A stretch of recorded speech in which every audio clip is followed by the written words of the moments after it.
എങ്കിലും ഓർത്തെടുക്കാൻ നമുക്ക് പലപ്പോഴും പലതും കാണും. ഒരു ഓർമ്മക്കുറിപ്പ് പോലെ മായാതെ അത് മനസ്സിൽ തങ്ങി നിൽക്കും. ചിലപ്പോൾ ഗൃഹാതുരത്വവും ഒരു സുഖമാണ്.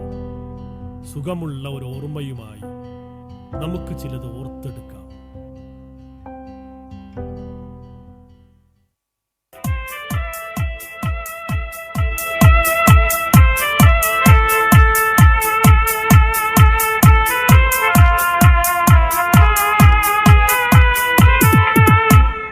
തീരം തേടും തിരയുടെ പാട്ടിൽ താളലയത്തിൽ ഉണർത്തുമതാലതയായി പ്രേമം പൂക്കും മുകിലിൻ വേണ്ടിൽ നാമമുണർത്തുമിലാതിരിയായി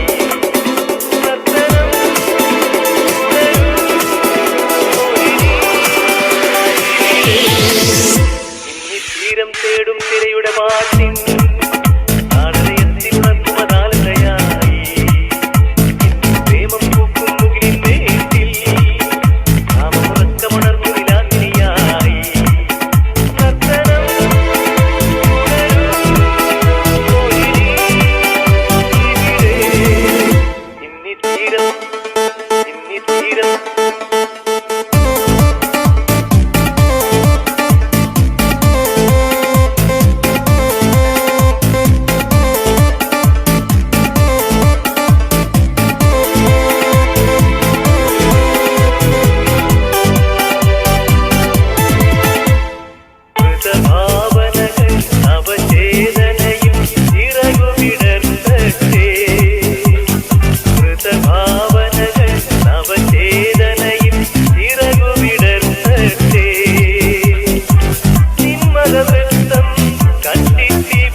തീരം തേടും തിരയുടെ പാട്ടിൽ താളലയത്തിൽ ഉണർത്തുമതാലതയായി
തീരം തേടും തിരയുടെ പാട്ടിൽ